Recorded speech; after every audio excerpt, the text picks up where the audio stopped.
ने उपदेश दिया। आत्मदेव ने कहा, गोकर्ण ने कहा कि सेवश्चो साध गुरु सो नितराम विभक्त्वम्। आत्मदेव ने कहा कि तो मुझे क्या करना चाहिए, ऐसी परिस्थिति में मैं क्या करूं। गोकर्ण जी कहते हैं कि साधुओं ब्राह्मणों की सेवा, भागवत का ध्यान करो, बस वे ही संसार में अपने हैं, बाकी सब मिथ्या है, झूठ है, सब पराया। आत्मदेव भागवत का ध्यान करने लगे, साधु ब्राह्मणों की सेवा करने लगे, और गोकर्ण ने देखा कि भाई की आदत में सुधार नहीं हो रहा है, तो गोकर्ण जी तीर्थ स्थानों पर भ्रमण करने के लिए निकल गए। अब घर में केवल धुंधकारी और धुंधकारी की मां धुंधली दोनों ही बचे। अब तो घर में जितना धन था सब ले जा करके जुआ में हार गया। फिर घर के वस्तुओं को, बर्तनों को ले जाने लगा, उनको बेच बेच करके जुआ खेलने लगा।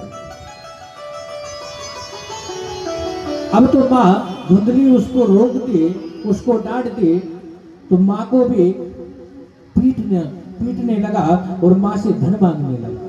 अब मां के पास जो धन था मां ने दे दिया, अब मां के पास धन नहीं बचा तो रोज मां को पीटने लगा। एक दिन धुंधली ने तंग आकर के कुएं में गिर करके आत्महत्या कर ली। अब तो धुंधकारी घर में अकेला ही रह गया, तो अपने घर में 5 वेश्याओं को घर में लेकर के रख लिया। अब वेश्याओं के उदर की पूर्ति के लिए, उनका भरण पोषण करने के लिए धुंधकारी भोग की सामग्री जुटाने के लिए चोरी करने लगा। एक दिन एक राजा के यहाँ चोरी की और बहुत सा धन चुरा करके लेकर के आया।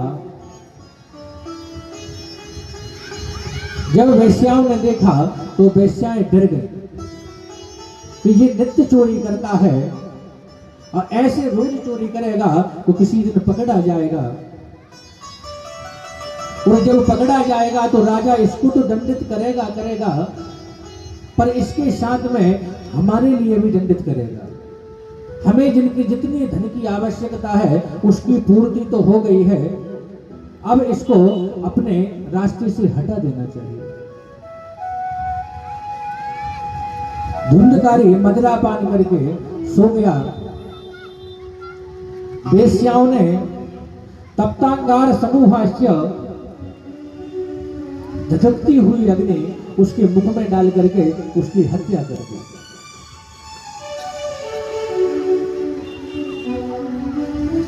और उसके शव को, उसके शरीर को वहीं घर में गड्ढा खोद करके गाड़ दिया और धन लेकर के भाग गई, चली गई। जब अपने भाई की मृत्यु का समाचार गोकर्ण को पता चला तो गोकर्ण जी ने गया जी में पिंडदान किया, धुंधकारी के नाम से श्राद्ध किया, तर्पण किया। और जब गोकर्ण जी वापस अपने नगर में लौटे तो रात्रि के 12 बज रहे थे। घर में पहुंचे और अपनी आसन लगा करके भजन करने के लिए बैठ गए। या निशा सर्वभूतानां तत्त जागृति संयमी। जब पूरा विश्व, पूरा संसार जब शयन करता है, जब सोता है, तब संयमी पुरुष, भगवान का भक्त, भगवान का भजन करता है। अब जैसे ही गोकर्ण जी भगवान के भजन करने लगे तो धुंधकारी गोकर्ण को आकर के डराता है। कभी भेड़ बन करके आता है, कभी हाथी बन करके आता है, कभी सुअर बनकर का रूप धर करके आता है।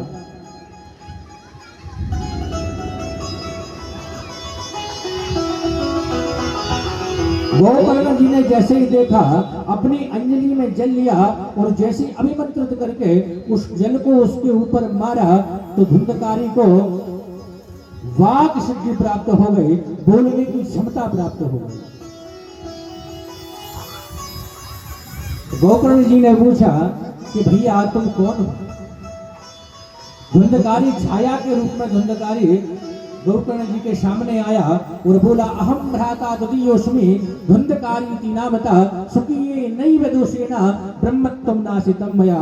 हे भैया, मैं तुम्हारा भाई धुंधकारी हूं, अपने दोषों के कारण मुझे बड़ा कष्ट उठाना पड़ रहा है। मेरी ऐसी स्थिति हो गई है, ऐसी अवस्था हो गई है कि सुई के अग्रभाग बरोबर मेरा मुंह हो गया है। ना मैं कुछ खा सकता हूँ, ना मैं कुछ पी सकता हूँ, ना कहीं एक जगह में ठहर पाता हूँ। अरे यहाँ की वायु चलती है, यहाँ चला जाता हूँ, उधर की वायु चलती है, उधर चला जाता हूँ। अरे भैया, मैं बड़ा दुखी हूँ, बड़ा पीड़ित हूँ, मेरे उद्धार की कोई व्यवस्था कर दीजिए। गोकर्ण जी महाराज कहते हैं कि अरे भैया, मैंने तो गया जी में श्राद्ध तक कर दिया। अरे ऐसा मैंने सुना है कि गया में श्राद्ध करने से मोक्ष की प्राप्ति हो जाती है। पर भैया, मैंने तो गया जी में तुम्हारे नाम का श्राद्ध किया, तर्पण किया, पर अभी तुम प्रेत योनि से मुक्त नहीं हुए। धुंधकारी बोला कि अरे भैया, गया श्राद्धम सते नापी। अरे एक बार तो छोड़िए, यदि आप 100 बार भी गया जी में श्रद्धावान करेंगे तब भी हमारी मुक्ति नहीं होगी। कि अभी तो भैया आप यहां से चले जाइए, सुबह में तुम्हारी मुक्ति का कोई उपाय खोजता हूं, कोई उपाय ढूंढता हूं। प्रातः काल गोकर्ण जी स्नान करके सूर्य को अर्घ देने लगे और सूर्य देव से, हे सूर्यदेव, तुभ्यम नमो जगत साक्षिण ब्रूहि मुक्ति हेतुकम। हे सूर्य नारायण, हे सूर्यदेव, कोई ऐसा उपाय बताइए जिससे हमारे भाई की मुक्ति हो जाए। सूर्यदेव कहते हैं कि श्रीमद् भागवतान मुक्ति सप्ताह वाचनम करो। कि हे गोकर्ण, श्रीमद् भागवत कथा का सप्ताह वाचन करो। गोकर्ण जी ने कथा का आयोजन किया और सभी ग्रामवासियों के सहयोग से भागवत कथा प्रारंभ हुई। अब भागवत कथा के वक्ता हैं गोकर्ण जी और श्रोता हैं धुंधकारी और उत्तम नाम के सारे नगरवासी। पर विडंबना यह हो गई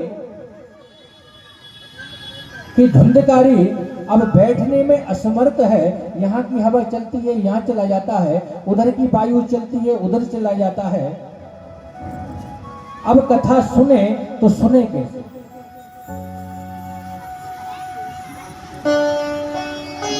गोकर्ण जी ने 7 ग्रंथी बांस लगाया, 7 गांठों वाला बांस, उसमें आकर के धुंधकारी बैठा। गोकर्ण जी ने कथा 7 दिन कथा श्रवण कराई। पहले दिन कथा श्रवण कराई, पहली गांठ चटकी। दूसरे दिन कथा श्रवण कराई, दूसरी गांठ चटकी। तीसरे दिन भागवत कथा श्रवण कराई, तीसरी गांठ चटकी। ऐसे दिन में 7 गांठें चटक गई और धुंधकारी को विमान लेने के लिए आ गया। और धुंधकारी एक देव रूप में परिवर्तित हो गया।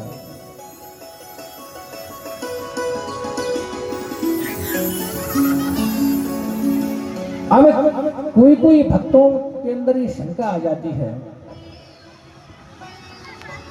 कि धुंधकारी को बैठने के लिए 7 गांठ का बांस ही क्यों लगाया? अरे 8 का भी लगा सकते थे, 9 का भी लगा सकते थे, 10 का भी लगा सकते थे। 7 गांठ का बांस ही क्यों लगाया? तो बांस बोलते हैं वासनाएं, और 7 गांठ मतलब 7 प्रकार की वासनाएं होती हैं। वासम करोति इच्छा इति वासना। और धुंधकारी वासनाओं में रहता है, जीवन भर वासनाओं के पीछे पड़ा रहा और अपना जीवन नष्ट कर दिया।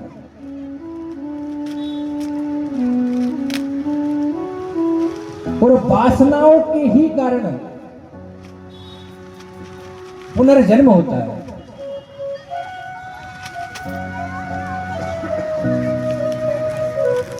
पुनरपि जन्मम पुनरपि मरणम पुनरपि जननी जठरे से। पुनः जन्मना, पुनः मर जाना, फिर पुनः जन्मना, पुनः मर जाना, ये वासनाओं के कारण ही होता है। 7 प्रकार की वासनाएं होती हैं, काम, क्रोध, लोभ, मोह, मद, मत्सर और अविद्या। इसीलिए सप्ताह यज्ञ करके इन वासनाओं को नष्ट किया जाता है, जिससे धुंधकारी की मुक्ति हो जाए, पुनः जन्म नहीं लेना पड़े। 7 दिन में 7 गांठें चिटक गई। धुंधकारी को विमान, दिव्य विमान, रथ लेने के लिए आ गया और धुंधकारी की मुक्ति हो गई। सभी ने कहा कि अरे गौकर्ण जी, अरे प्रभु, आप हमें एक बात बताइए कि कथा तो हमने भी सुनी, पर विमान केवल धुंधकारी को लेने के लिए क्यों आया? हम सभी को विमान लेने क्यों नहीं आया? हमारा उद्धार क्यों नहीं हुआ? गौकर्ण जी महाराज कहते हैं कि अदृणम च हतम ज्ञानम प्रमादेन हतम श्रुतम संदिग्धो हि मंत्रो हतो मंत्रो व्याकृजतो हतो जपा। अरे भैया, धुंधकारी ने एक आसन पर बैठ करके भूखे और प्यासे एकाग्र चित्त होकर के साप्ताहिक कथा श्रवण की।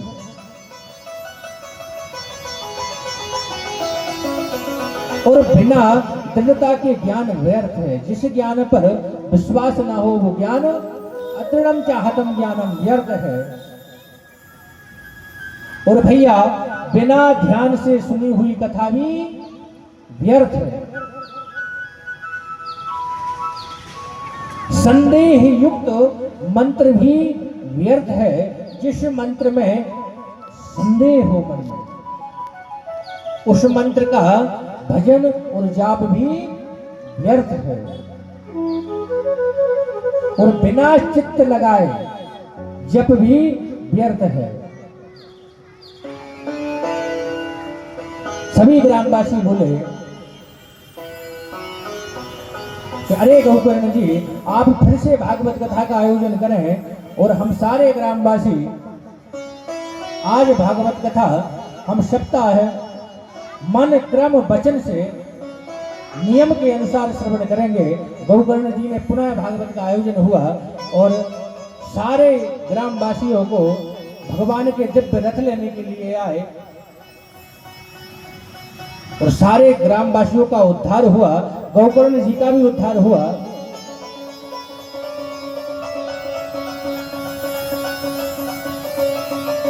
आज भगवान की दिव्य कृपा देखिए, अलौकिक कृपा देखिए कि आज हमारे यहाँ भी हमारे लटोरिया जी ने अपने पितृ मुक्ति हेतु श्रीमद् भागवत कथा का आयोजन किया और आप सभी को प्रभु से, सत्संग से, भगवान की कथा से जोड़ दिया। ऐसे सुंदर भगवान की कथा, ऐसे दिव्यादि दिव्य अलौकिक भगवान के अनुष्ठान, ऐसे सत्संग, पता नहीं फिर प्रभु की कृपा कब होती और कब श्रवण करने को प्राप्त हो पाता। एक एक अक्षर भी यदि किसी के कानों में कथा का बढ़ गया तो पातिश्च गर्भगता न यूया। सप्ताह वाचन का एक एक शब्द भी सुना भी दोबारा फिर लौट करके मृत्यु लोक पर नहीं आए।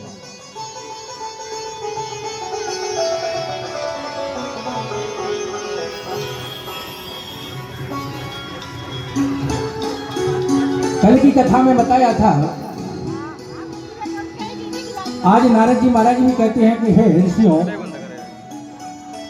आपसे मैं एक निवेदन करना चाहता हूं कि आप मुझे कथा के नियम बताएं कि कथा श्रवण करने के क्या नियम होते हैं। कल संक्षिप्त रूप में आप लोगों को नियम बता दिए गए थे।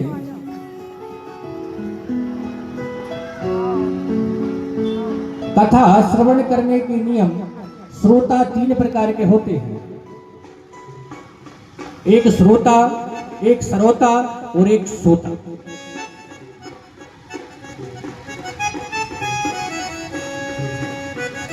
श्रोता होता है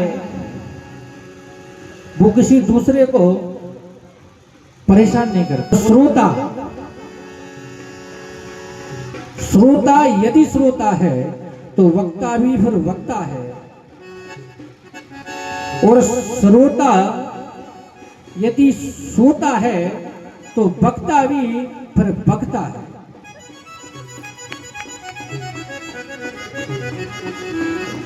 यदि श्रोता प्रभु का प्रेमी होगा, उसे भगवत कथा का लालच होगा, भगवत कथा से प्रेम होगा, भगवत कथा श्रवण करने के लिए उसका मन उत्कंठित होगा, तो वक्ता को भी कथा सुनाने में बड़ा आनंद आएगा। वक्ता का भी कथा श्रवण कराने में मन लगेगा। और श्रोता यदि श्रोता हो जाएगा तो वक्ता भी फिर वक्ता हो जाएगा। वो भी फिर सोचेगा कि हमें 2-3 घंटे बस बकना ही है।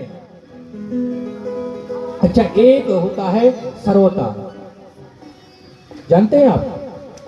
तो सुपारी कतरी जाती है जिससे।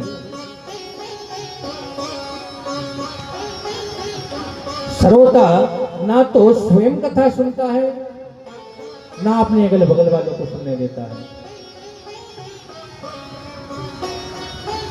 अरे भाई, मंच तो बढ़िया बना, पर इसको जरा पैक करवा देते ना तो आनंद कुछ और आ जाता। ज्यादा गाती मतलब ना तो स्वयं सुनेगा और ना अपने आस पड़ोस वालों को सुनने देगा। और वक्ता, वक्ता भी विरक्त भाव का होना चाहिए, जो सभी में भागवत भाव देखे और आंखों में कोई विकार ना हो। और कथा, कल की कथा में बताया था, कथा आसन से सुनना चाहिए और 7 दिन क्रोध नहीं करना चाहिए, और कथा में बोलना नहीं चाहिए, मौन होकर कथा सुनना चाहिए। ऐसे ही एक जगह कथा चल रही और हमने बोला कि भाई कथा मौन होकर सुनना चाहिए। और फिर कथा के बीच में हमने भगवान संकीर्तन करवाया, तो हमने जैसी बुलवाया, हरे काली अमरदन कंस निकंदन देव की नंदन तब शरणम।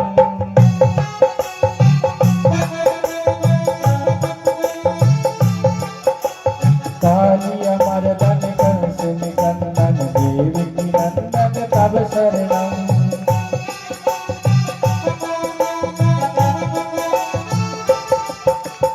अब एक मैया बैठी बिल्कुल आगे। अब मैं संकीर्तन करवा रहा हूं कि कालिया हो कालिया मर्दन कंस निकंदन देव की नंदन तब शरणम। कालिया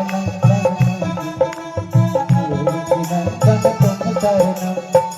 आप मैया कीर्तन तो गा रही, एक बार तो बिल्कुल भी चुप बैठी रही, कीर्तन ही न गा रही। फिर मैंने कही भैया सबको कीर्तन बोलना है और जोर से बोलना है, और फिर मैंने कीर्तन करवाई। काली अमरदन कंस निकंदन देव की नंदन तब शरणम। काली नंदन कंस निकंदन देव की नंदन तब शरणम। आप मैया अब पहले तो बोले नहीं कीर्तन में, अब अगल बगल वाली 2 मैयाएं बैठी हैं, समझ गई। तो यूं लग रहा है कि महाराज जी की दृष्टि ये मैया पे पड़ गई है, और महाराज जी ने मैया को देख लिया है, और मैया वो कीर्तन बुलवाने के महाराज जी प्रयास कर रहे हैं। अब तो दोनों तरफ की आस पड़ोस वाली मैया भी उस मैया को देख रही है। तो जैसे ही वह मैया ने देखो कि आस पड़ोस में भी ये पतो लगो भाई हम कीर्तन नहीं बोल रहे, तो मैया धीरे से बोली, काली अमर धन कंस निकंदन लल लल लल लल तब शरणम।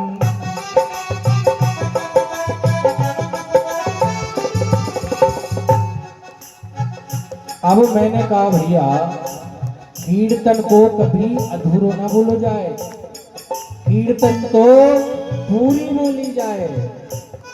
अब मैया के जो स्वामी जी होंगे ना उनको नाम होगा देवकी नंदन। अब ये सोच रही कि भैया स्वामी जी को नाम कैसे पुकारूं, कैसे लो।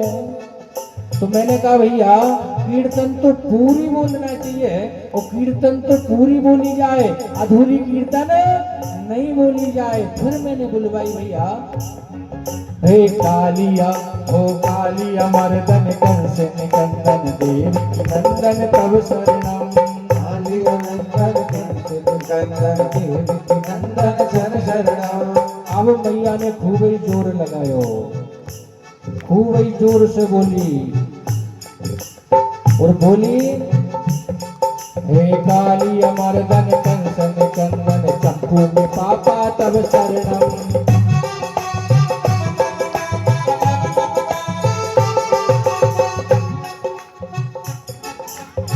अब मैंने की ना कीर्तन तो जैसो भगवान को नाम है ना वैसी बोली जाए। कीर्तन में ऐसी आदि अधूरी अपने मन से ना बोली जाए। कीर्तन तो भैया जैसो भगवान को नाम है जैसी बोले वैसी बोली जाए। अब मैंने बुलवाई, हे काली अमरदन कंस निकंदन देवकी नंदन तब शरणम।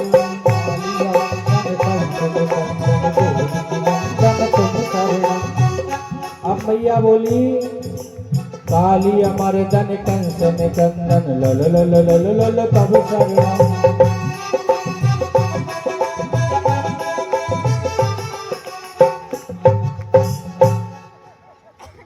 अब भैया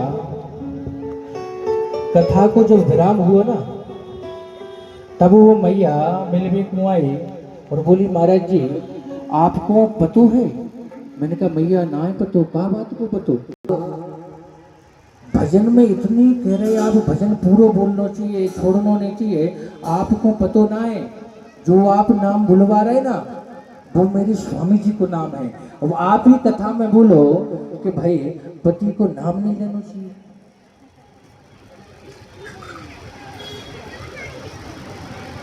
तो भाई आपके पति को नाम, मैंने कहा मैया भाई आपके पति को नाम हो वो देवकी नंदन, पर सबसे बड़ो देवकी नंदन तो हमारो माधव है, हमारो कृष्ण है, हमारा गोविंद है। और कथा में किसी की पति की बात नहीं होती है, कथा में तो जगतपति की बात होती है। तो कथा मौन होकर सुनना चाहिए। आंख मन वाणी कर्म और शरीर से ब्रह्मचर्य का 7 दिन पालन करना चाहिए। हाँ लकड़ी पर बैठ सकते हैं, सो सकते हैं, और हो सके तो फलारी होकर के कथा श्रवण करें। यदि कोई शरीर को कष्ट होता है या कथा सुनने में कोई व्याधा उत्पन्न होती है तो एक समय फलार एक समय भोजन ले सकते हैं। यदि एक समय फलाल करने में भी कथा में कोई व्यवधान उत्पन्न होता है तो दोनों टाइम भोजन करके भी कथा सुन लेनी चाहिए। पर किसी भी हाल में कथा श्रवण करना चाहिए। भोजन का मना कथा में इसलिए किया है क्योंकि भोजन करने से आलस उत्पन्न होता है, आलस आता है, और कथा में आलस का आना भजित है। और कथा में जब पधारे तो कोई न कोई सामग्री लेकर के जरूर आना चाहिए, कभी खाली हाथ कथा सुनने के लिए नहीं आना चाहिए। भगवान की कथा में और गुरु के पास और अपने मित्र के पास और सगे संबंधियों के पास कभी भी खाली हाथ नहीं जाना चाहिए।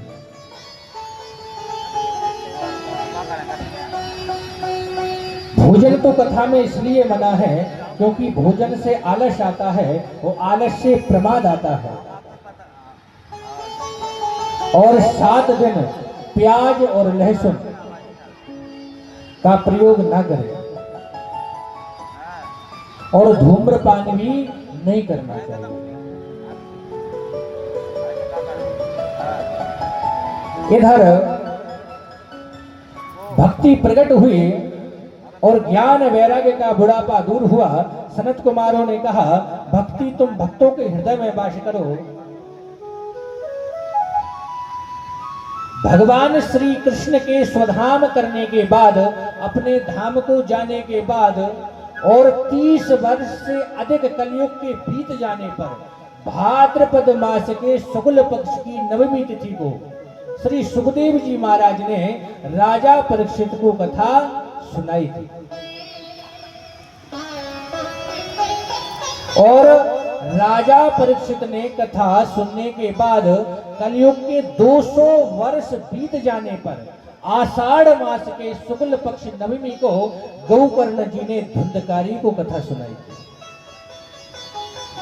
और गौकर्ण के कथा सुनने के 30 वर्ष और कलयुग निकलने पर कार्तिक मास शुक्ल पक्ष की नवमी तिथि को सनकादिक ऋषियों ने भक्ति माता और ज्ञान वैराग्य और नारद जी को कथा सुनाई थी। यहाँ पे आपको आकर के कथा में 7 दिन में केवल एक ही चीज सीखना सुन करके कि रूप तो गोपाल ही को हिरन गोपाल ही की, मेरो मन लागो सब भांति नंदलाल सो, मेरो देव देवी इष्ट माता पिता गुरु बंद मित्र सखा, स्वामी नातो भक्त प्रतिपाल सो, हे गोपाल और सोना मेरो संबंध कछु, आसरो सदैव राखो लोचन विशाल सो, मांगो तो गोपाल सो ना मांगो तो गोपाल सो, रीजो तो गोपाल सो और खीजो तो गोपाल सो। यदि लड़ना है तो गोपाल से लड़िए और यदि भजन करना है, भक्ति करना है, प्रेम करना है तो गोपाल से करिए। यदि मांगना है तो गोपाल से मांगिए। एक बार बड़े प्रेम से बोले, जय श्री कृष्ण।